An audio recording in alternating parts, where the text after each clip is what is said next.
할렐루야. 오늘 저희들 함께 읽으신 사도행전 20장 22절에서 27절의 말씀을 가지고 사도행전 강의 76번째 시간, 바울의 강력 추천, 성령의 매인 성도가 되라 라는 제목을 가지고 함께 은혜를 나누겠습니다. 우리가 뭔가 매여 있다, 어떤 인생에 매여 있다라는 단어는 썩 긍정적인 단어로 쓰여지지는 않는 것 같습니다. 좀 자유롭고 싶고 매여 있는 것으로부터 풀리고 싶고, 우리의 아마 삶의 소망 중에 하나가 아닌가라는 생각이 듭니다. 근데 참 그렇게 소망하는데 우리가 그 매여 있는 것으로부터 벗어날 길이 실은 거의 없습니다. 자유롭고 싶다고 그렇게 외치는 사람도 때에 따라서는 그 자유로워야 된다라는 것에 얽매여서 스스로 구속되어지는 경우들도 있습니다.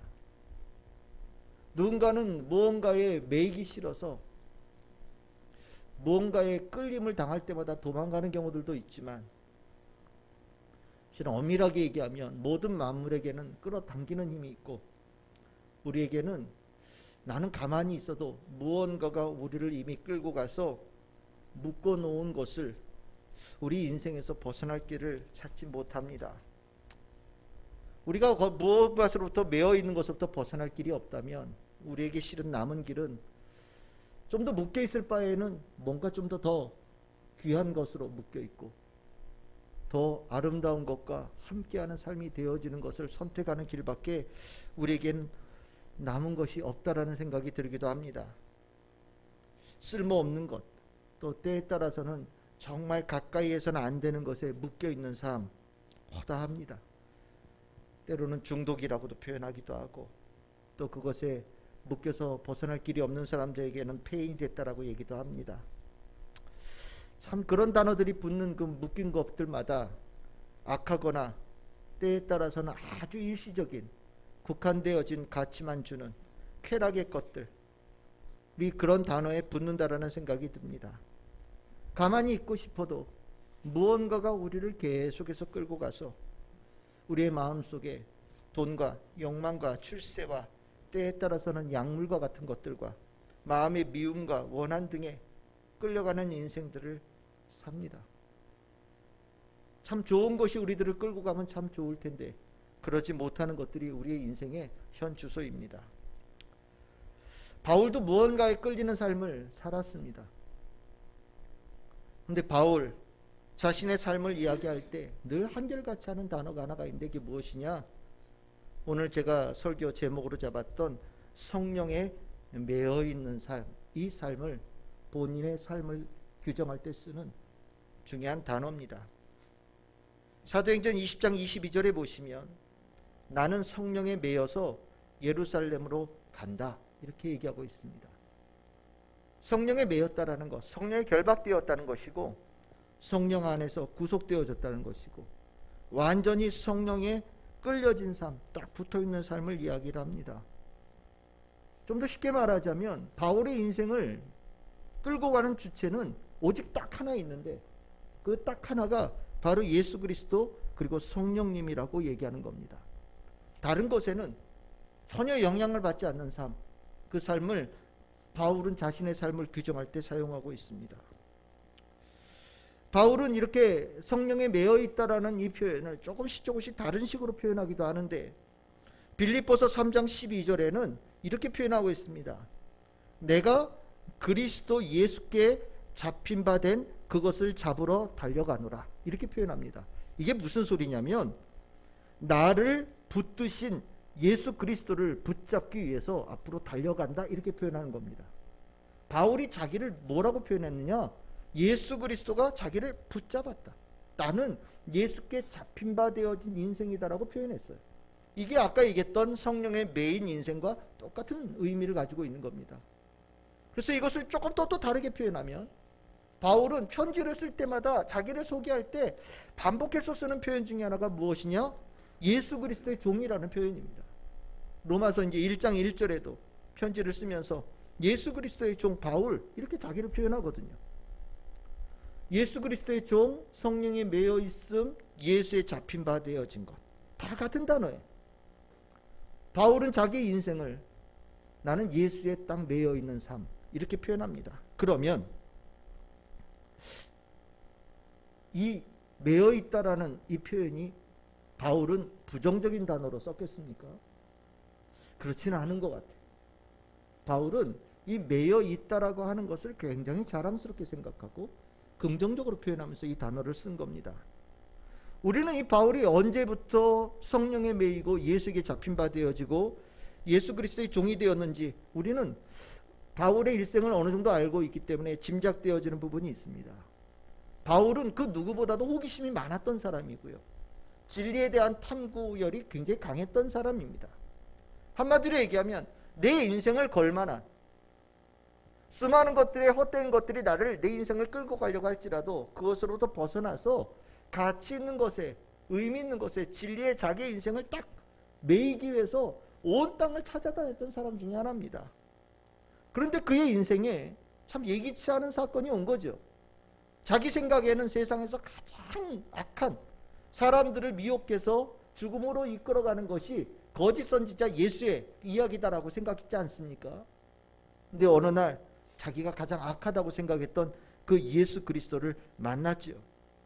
그 만난 자리에서 바울은요, 예수님께서 바울을 확 잡아 당긴 겁니다. 확 잡아 당겨서 예수님에게 완전히 딱 붙인 거예요. 꼼짝없이 끌려간 겁니다. 그 자리에서 완전히 매임을 당한 거죠. 예수 그리스도에게 포로되어진 겁니다. 아마 바울이 성령에 매이고 예수 그리스도에 잡힌 바 되어진 삶이라고 얘기할 때 아마 그때를 표현한 것이 아닌가라는 생각이 듭니다. 예수님께서 우리를 잡아당기셔요. 중요한 것은 예수님께서 잡아당기실 때 우리는 그 예수님께서 잡아당기시는 그 힘을 벗어날 방법이 아무것도 없고요.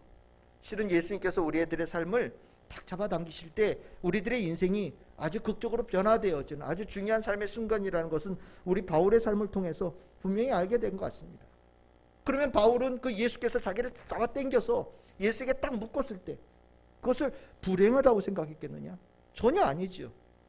바울은요, 오히려 예수가 자기를 그렇게 잡아당겨서 예수님하고 딱 묶었을 때 그것을 자랑스럽게 생각했고요. 그것을 감사하게 여겼고요. 그리고 자기가 그렇게 되어진 그 삶을 제자들과 예수를 따르는 모든 사람들에게 살아가야 될 최고의 인생의 모습이라고 권면을 합니다. 내가 그렇게 예수님에 의해서 예수님께서 끌어당기셔서 예수님과 딱 붙어있는 예수께 매여있는 성령에 매여있는 삶이 되어지고 났더니 정말 이게 최고더라 라고 강력하게 권고하고 있는 거예요. 우리 저 맛집 추천 뭐 이런 거 하지 않습니까? 강력 추천 뭐 요즘에 시키는 거 많으니까요. 뭐 먹는 거 추천만이 아니라 실은 인생에 대한 길에 대한 추천이 있어요. 그런데 우리가 바울 예수 그리스도의 위대한 사도라고 우리가 인정한다면 바울이 강력 추천하는 이 성령에 매이고 예수께 잡힌 바 되어진 인생, 이거 정말 우리가 한번 이 바울이 가르치는 강력 추천을 우리가 받아들이고 수용하는 그런 것이 우리에게 꼭 필요하지 않을까라는 생각이 듭니다. 우리가 오늘 저는 여러분들과 함께 나누면서 바울이 성령에 매이고 예수께 잡힌 바 되어졌다라고 하는 이 삶, 도대체 바울은요, 이 삶을 왜 자기의 제자들과 또 예수 그리스도를 따르는 자들에게 강력 추천했을까요? 세상적으로는 어디에 매였다라고 하는 것이 부정적으로 쓰여지는데 왜 바울은 이 성령에 매이고 예수께 사로잡힌 그리스도의 종이 되어지는 이 삶을 굉장히 가치 있는 삶이라고 적극 추천했을까?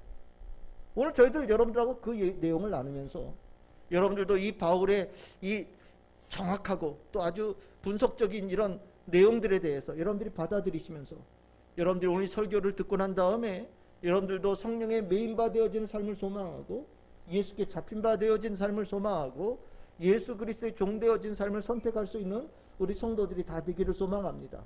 제가 바울이 이 잡힌 바 되어진 바의 삶을 추천하는 이유를 한 4가지 정도로 생각하는데 첫 번째 이유부터 보겠습니다. 바울이 이러한 삶을 강력 추천하는 첫 번째 이유는 무엇이냐?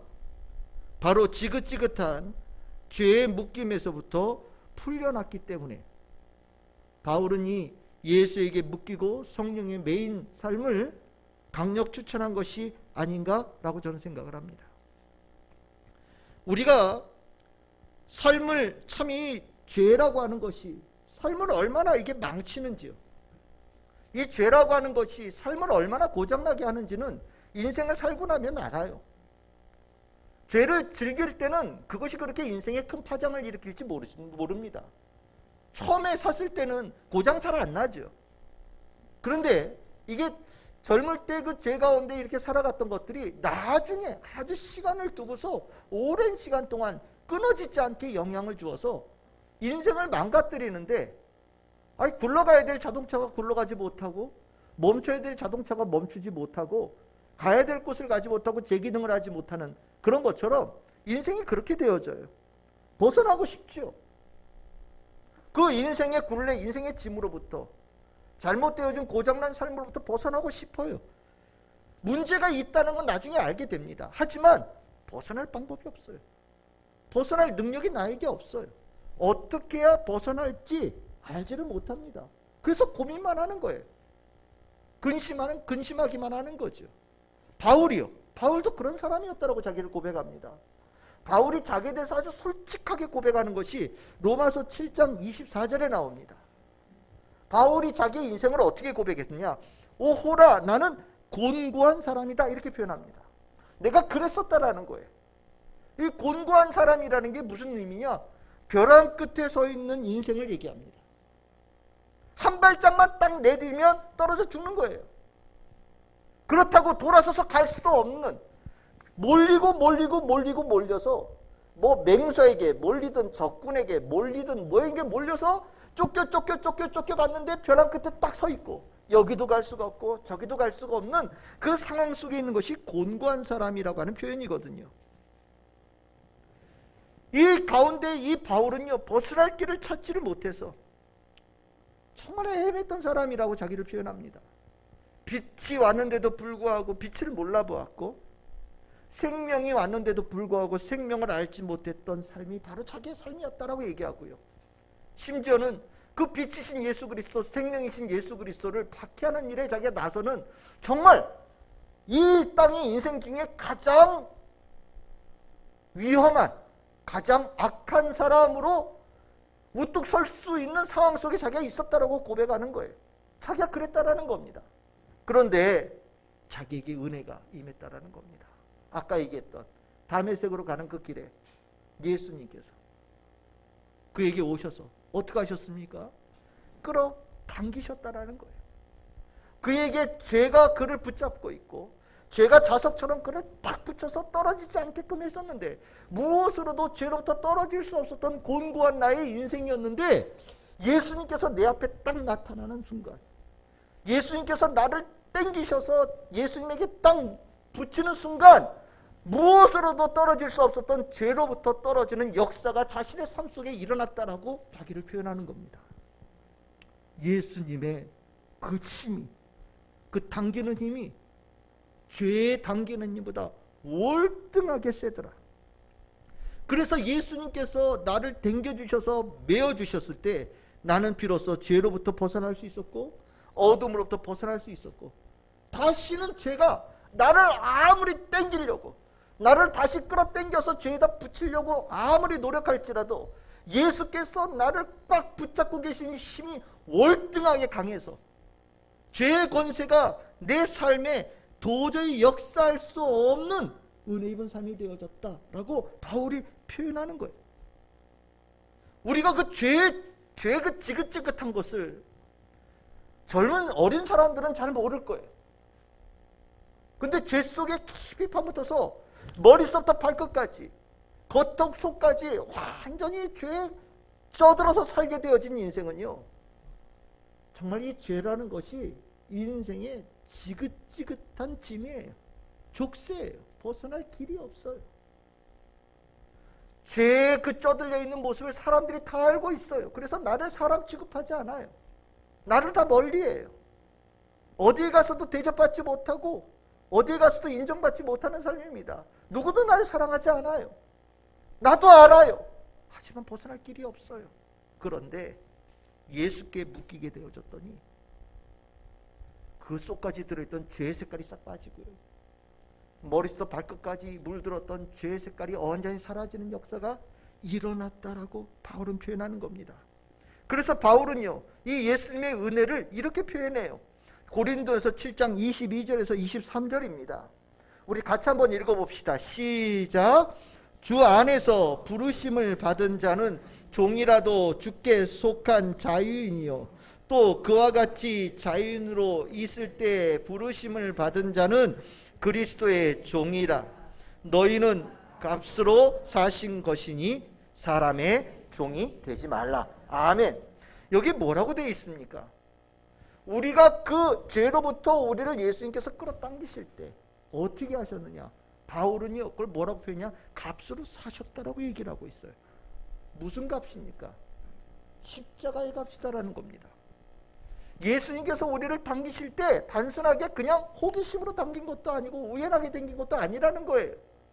십자가에서 우리를 위해서 섬기시고 우리를 위해서 희생하시고 우리를 사랑하시는 그 힘으로 우리를 당기셨다라는 겁니다. 그래서 우리가 세상에 종되었을 때 예수님께서 우리를 당겨주셔서 나를 자유인으로 만드셨고, 내가 세상의 자유인이라고 생각되어지는 사람들은 예수님께서 당겨주셔서 그리스도의 종의 그 복된 모습으로 더 성장시켜 주셨다는 것이 바울의 고백이에요. 그 은혜로 너희들은 값을 받아서 자유케 되어졌으니 다시는 죄의 종의 그 자리로 지긋지긋한 죄에 딱 매어있는 그 삶으로 절대로 돌아가면 안 된다. 바울은 강력하게 고린도전서에 권고하고 있는 겁니다. 우리는 선물을 받은 겁니다. 이 지긋지긋한 죄로부터 벗어나는 선물을 받은 거예요. 죄로부터 벗어나게 되어지는 이 선물이 무엇으로 표현되어지느냐? 예수와 묶일 때, 성령에 매이는 자가 되어질 때 비로소 죄가 근접할 수 없는 삶이 되어지고, 바울은 그래서 성령에 매이고 예수께 잡힌 바 되어진 삶을 강력하게 추천하는 겁니다. 저는 우리 참 즐거운 게 모든 성도들도 이 복된 삶을 다 누릴 수 있기를 소망합니다. 두 번째로 바울이 강력 추천한 두 번째 이유는 무엇이냐? 하나님의 큰 계획, 하나님의 큰 뜻이 성령에 매이고 예수께 잡힌 자의 삶에 있다라는 것을 얘기하고 있습니다. 무슨 소리냐? 우리 내 자신을 이렇게 뿌듯하게 생각할 때 그런 거 있잖아요. 나 성령에 매이고 났더니 알게 됐다라는 거예요.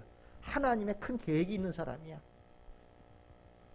하나님의 큰 계획이 있는 사람은요, 하나님께서 당기셔서 하나님께 묶어두신다라는 거예요.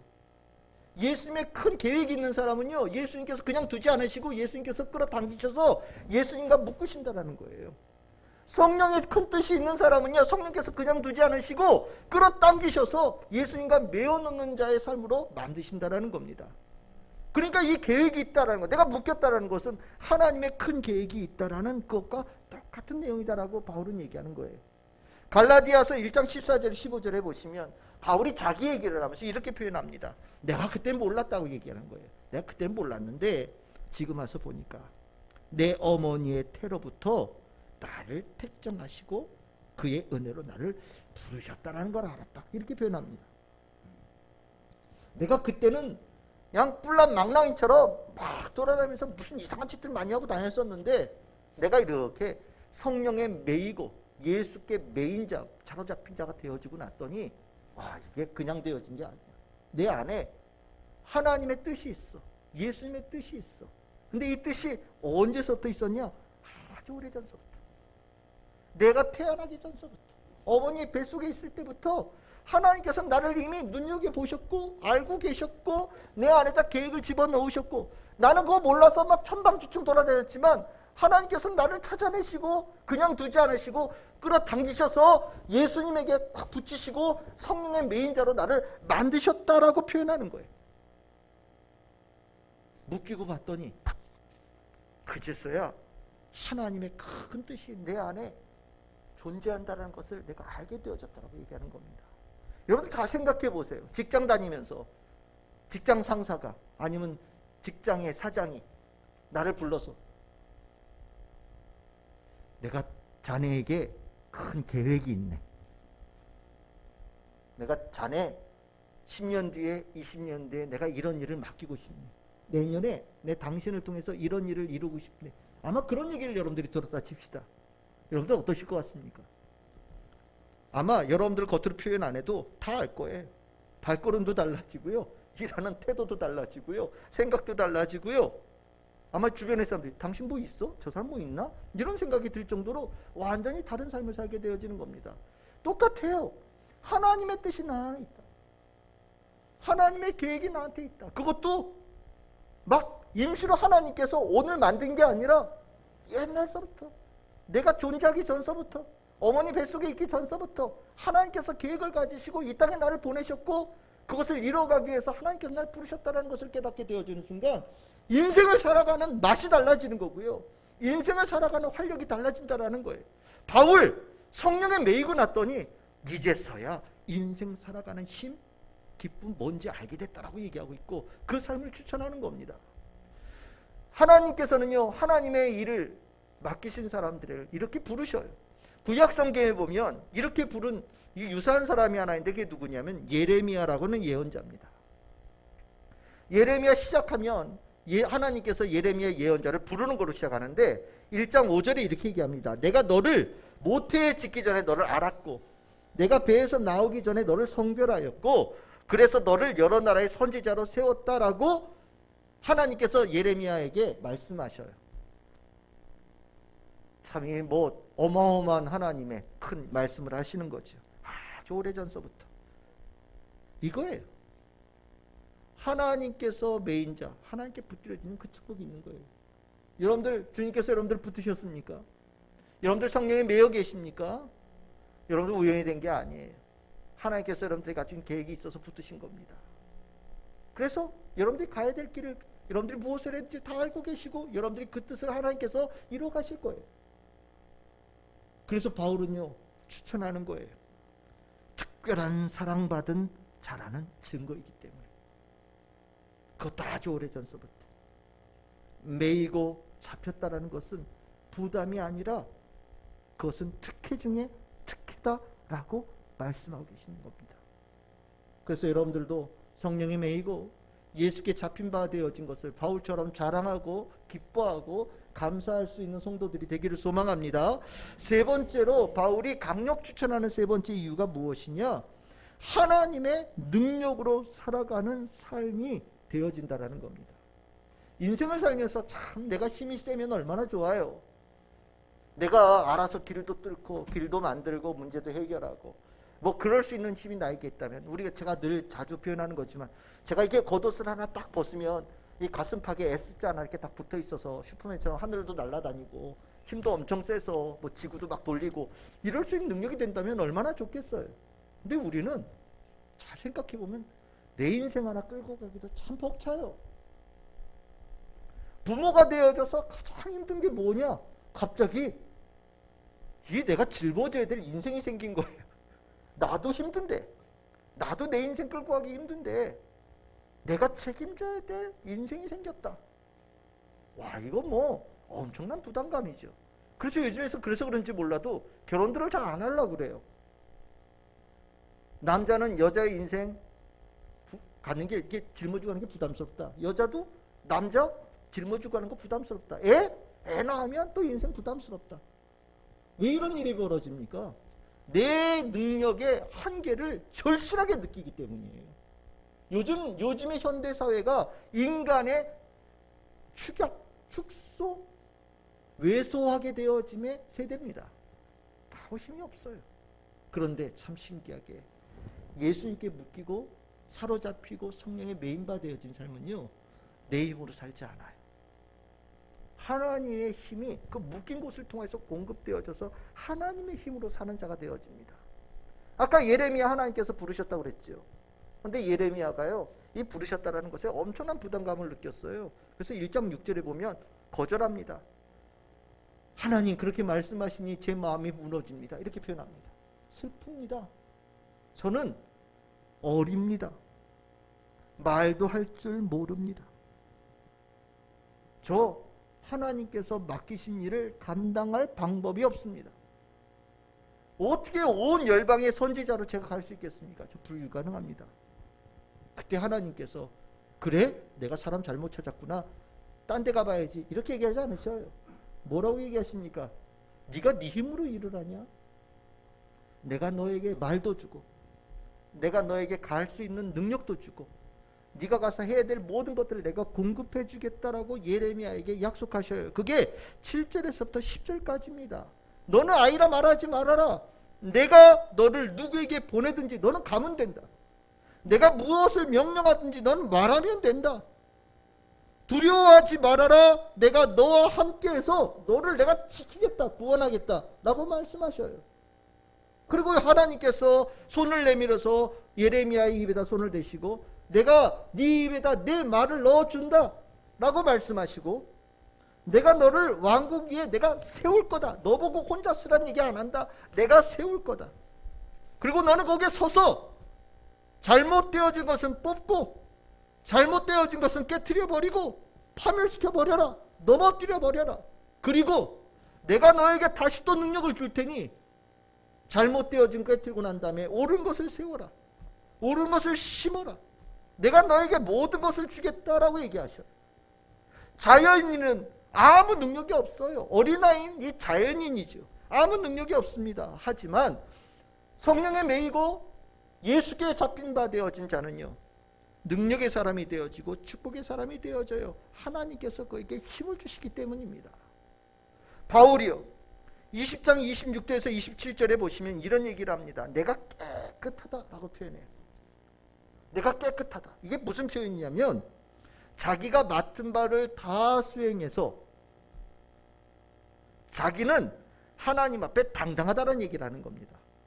이게 왜 이런 얘기가 나왔냐면 하나님께서 선지자에게 심판의 말을 전하라고 얘기를 하고 구원의 말을 전하라고 했는데 만약에 선지자가 게을러서 안 했다.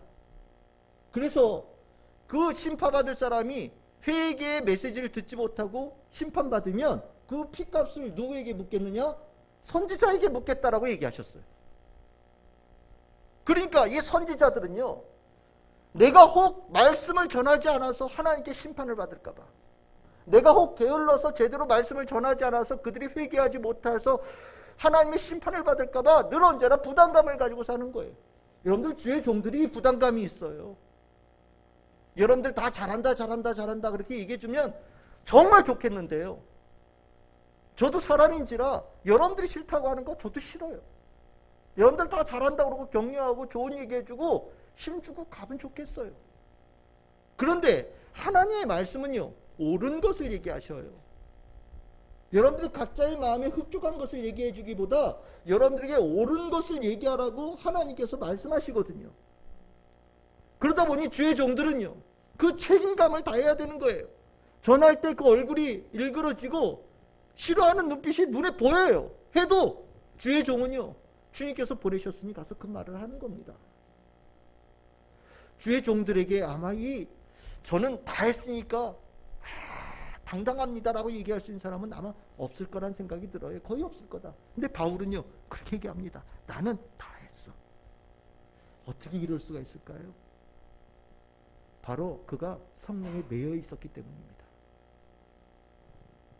주의 잡힌 바 되어져서 주의 일을 사역을 했기 때문이에요. 온전하게.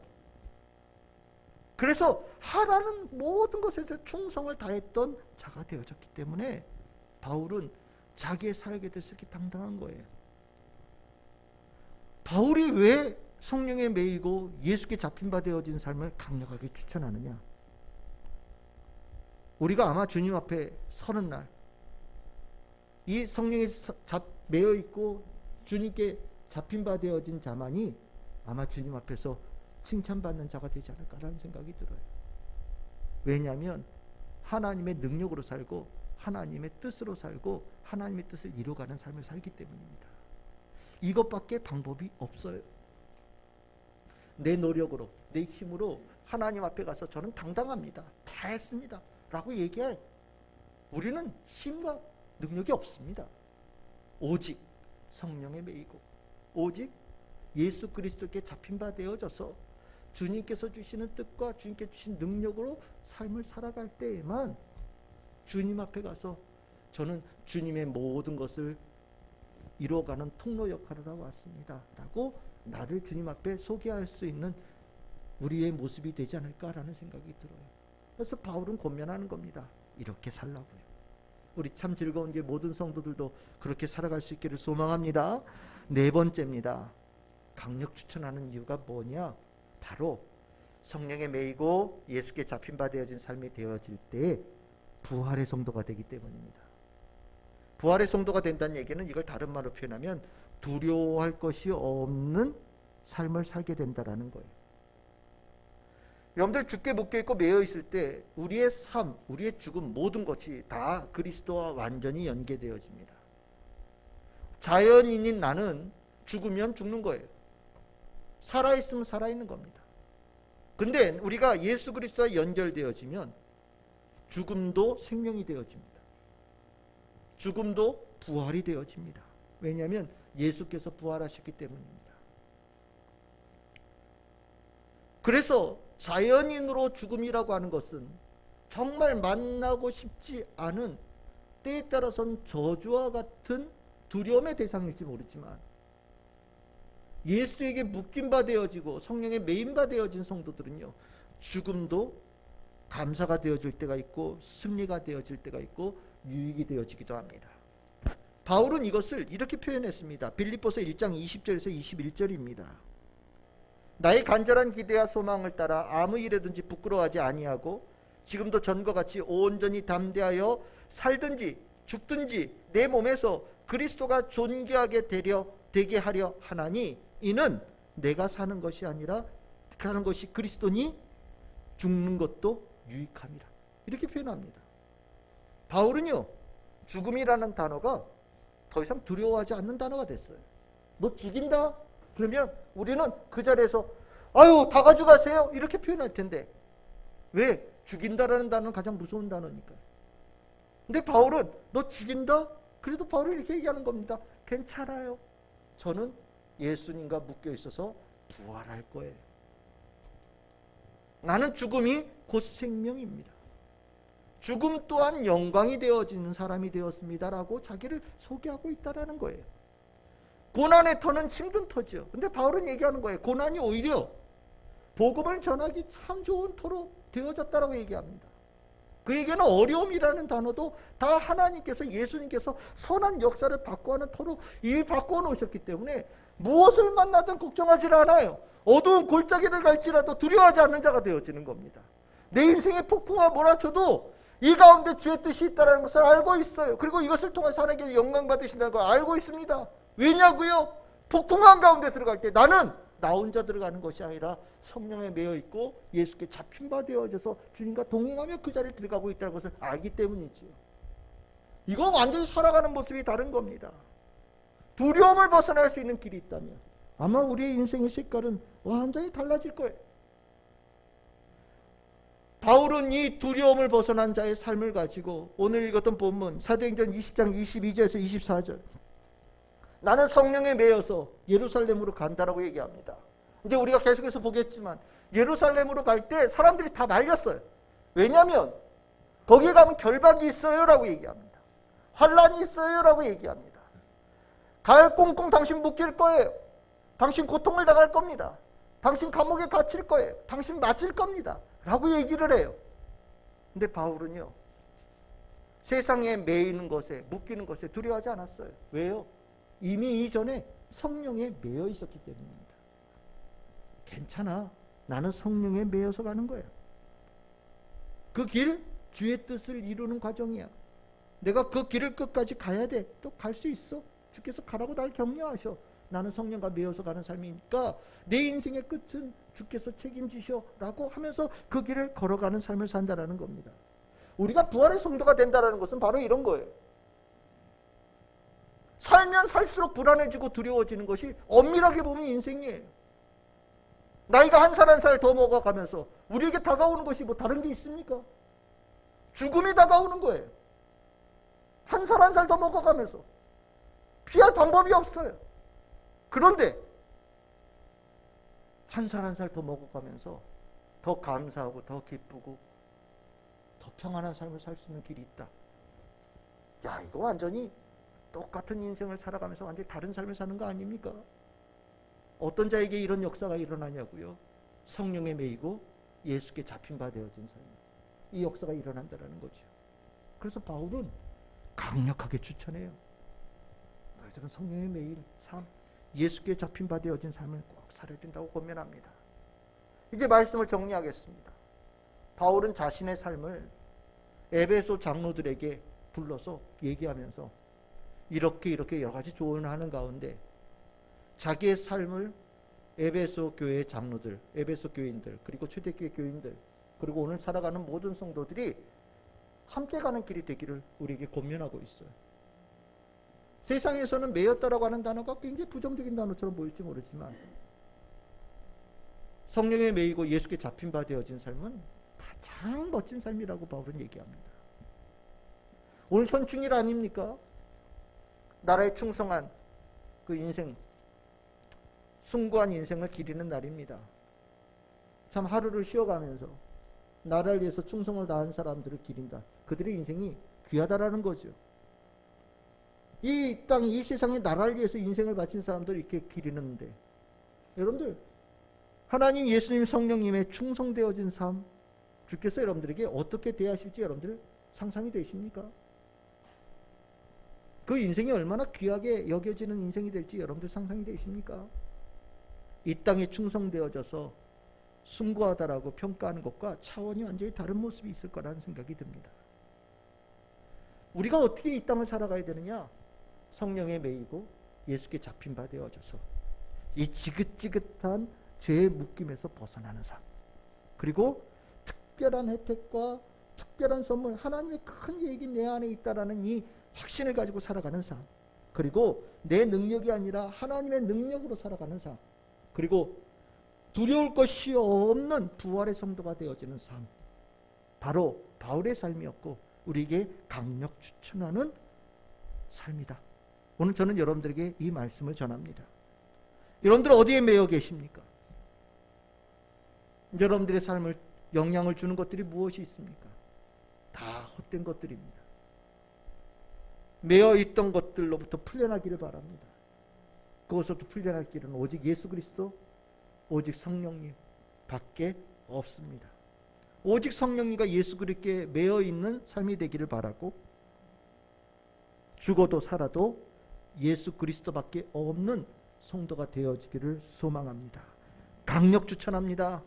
여러분들의 삶에 이 강력 추천이 심령에 깊이 새겨져서 오늘 이 시간 이후로 나도 바울처럼 살아가겠다고 분명히 삶의 좌표가 세워지는 축복의 우리 참 즐거운 게 모든 성도들 다 되시기를 주님의 이름으로 축원합니다.